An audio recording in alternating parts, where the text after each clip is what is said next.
What's up mga kababayan? News that matters here. Dito sa video natin ngayon ay ating panonoorin o pakikinggan si Madam Maharlika. Na-trigger nga ang mga pulahan ng mabalitaan ang plano ng mga Duterte na tumakbo sa 2025 Senate election. Paano ba naman kasi mga kababayan, ang kambirada nila tila'y political dynasty ang gagawin ng mga Duterte. Bakit pagdating sa mga Marcos at Romualdez na nauupo ngayon sa Malacanang, hindi applicable sa kanila ang salitang political dynasty? Naku naman po, napaghahalataan tuloy na takot lamang ang mga ito na masapawan di umano sa eleksyon. Pero bago ang lahat mga kababayan, huwag niyo po sana kalimutang mag-like at subscribe para updated ka sa mga uploads ko araw-araw. At yun na nga no mga kababayan, okay lang sana kung may political dynasty, no? As long as nasa tamang direksyon ang kanilang ginagawa. Pero itong mga Marcos, Romualdez at Araneta na uupo ngayon sa Malacanang, nagsasabwatan di umano sa mga maling gawain upang gatasan ang bansang Pilipinas. Naku naman po, kung kaya naman hindi ko na patataghalin pa, heto na ang buong video. Hello mga palangga! So mainit na naman ang issue patungkol dito sa pagtakbo di umano, okay, ni Pangulong Duterte, ni Baste at ni Pulong Duterte sa 2025 election para pagka-senador. Yan po ay sinabi ni Inday Sara sa Cagayan de Oro kanina dyan sa Pilipinas sa kanyang interview sa SMNI. So dahil binanggit ni Inday Sara na posibleng tatakbo nga yung kanyang mga kapatid at ang kanyang tatay, bumubula na naman ang bibig ng mga bangag. Alright? So ang sinasabi nila na masyadong parang yung ganid sa posisyon or ano ba gagawin nila? Bakit kailangan 3 Duterte pa ang tatakbo? At ito daw ay may isa pang nagbanggit, ito ay overkill. So, na talagang pangsisira, pangkukutya dito sa mga Duterte na ito. Kasi naman sa Marcos. Kasi naman sa Romualdez. But anyway, Correct. mga kababayan, itong mga jutang Ginemes na ito, na galit now dahil sa statement ni Inday Sara, hindi nga natin alam kung totoo yun, kung tatakbo ba talaga o baka ino-etchos lang sila ni Inday Sara. Tapos nagwawala sila at nataranta ang mga giatay. Okay? Bakit kayong mga hangul-hangul kayo o mga bangag kayo? Kayo actually ang tunay na hangul-hangul. You know hangul-hangul? Greedy. Bakit kayo tahimik? Okay. Sa Senado, Alan Cayetano, Pia Cayetano, Cynthia Villar, okay, Mark Villar. Okay, si Cynthia at si Mark mag-ina. Yung dalawang Cayetano magkapatid. JB Ejercito, Jingo Estrada magkapatid sa labas at loob. Okay? Let's talk about magkakamag-anak or political dynasty. Bakit kung ayaw ninyo natatakbo ang mga Duterte sa ganung pwesto o sa politika, well, they're already there actually. Di ba? Bakit hindi kayo nagwawala? Si Tambaloslos Romualdez, Speaker, ayan si Sandro Marcos, si Yeda Romualdez, si Rapi Tulfo, si Erwin Tulfo nasa Kongreso. So ano yon? Duterte lang ang tatargetin nyo at sinasabi nyo na ito ay, hindi dapat kasi 3 na silang magkakamag-anak, mag-aama. Anong kadyatahan yan? Nakita nyo yung mga kababayan, nakita niyo yung pagiging bias and selective at budol, well, lahat na. Tama. Di ba? Kung ako ang tatanungin ninyo, wala akong pakalam, gusto lahat ng mga Duterte tumakbo sila. Basta gagawin nila ang tama para sa bayan. Tignan niyo yung mga Marcos. Tignan mo ang ginawa ng jutang Gininang Bangag Jr. ang kanyang mga pinsan, mga kamag-anak, hindi lang sa Kongreso, sa Senado, inappoint sa iba't ibang pwesto.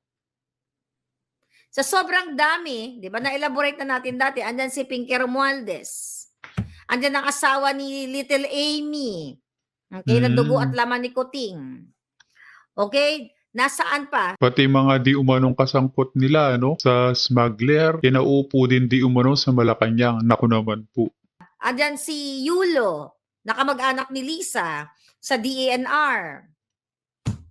Hindi ba yan political dynasty para maging powerful sila sa larangan ng politika, mga kababayan?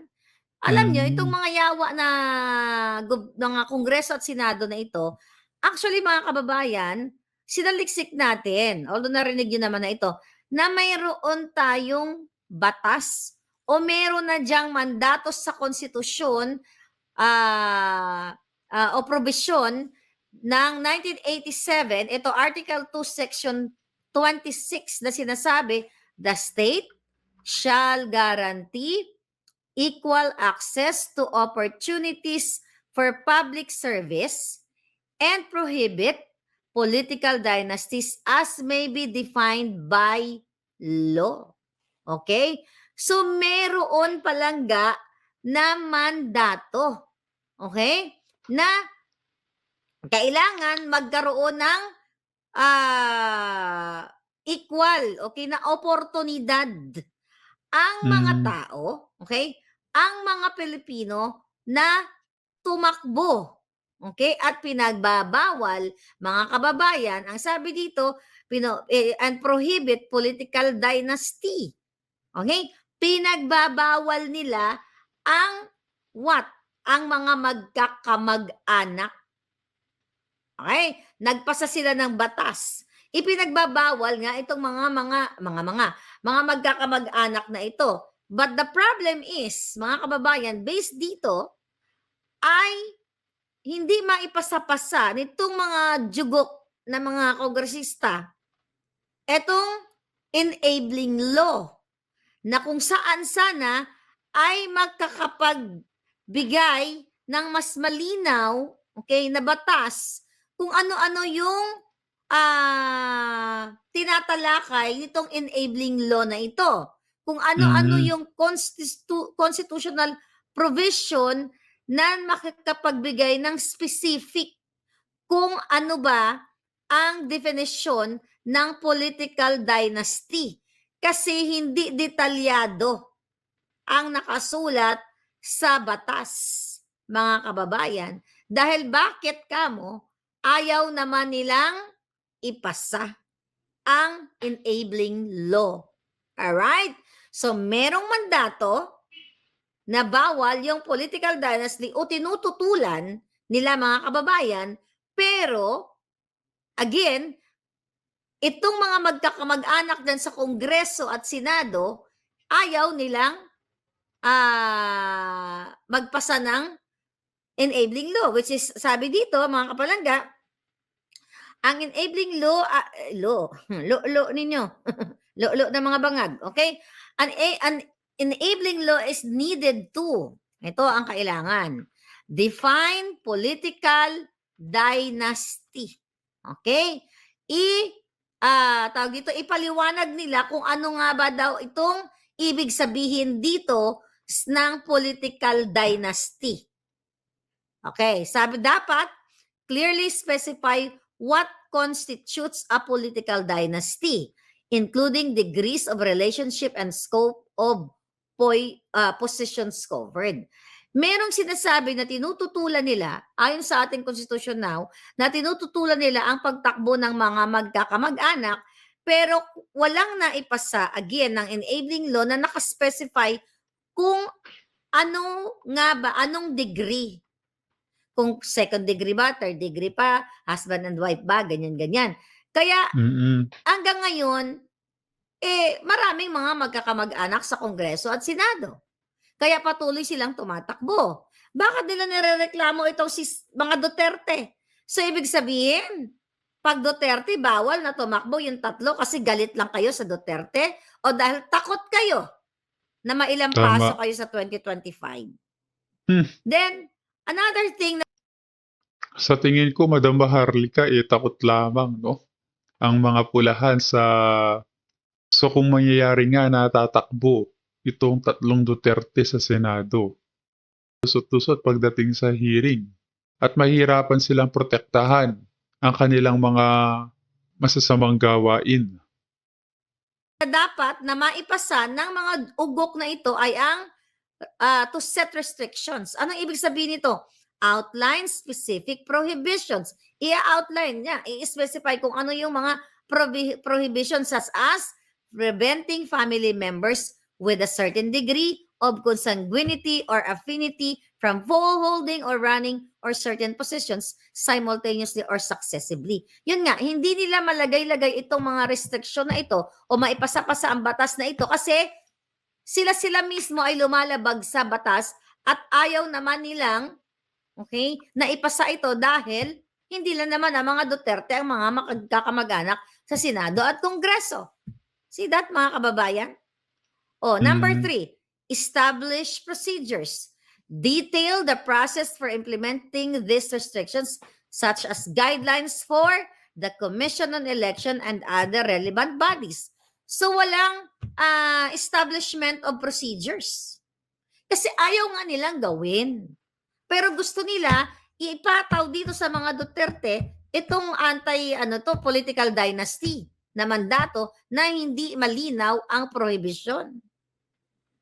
'Di ba? So ngayon, mga kababayan, ang sabi nga dito na kailangan ay detalyado itong enabling law na ito na maisulat, na maisabatas. Okay? Kung ano ba sino-sino ba ang bawal ang tumakbo na kapag let's say meron ng kapatid, dapat ang kapatid hindi bawal ba? O yung anak ba? O yung tatay ba? So dapat ayon dito sa explanation, okay, na malinaw dapat sa batas kung ano yung sinasakop nitong batas na ito na political dynasty, sino ang bawal. Kung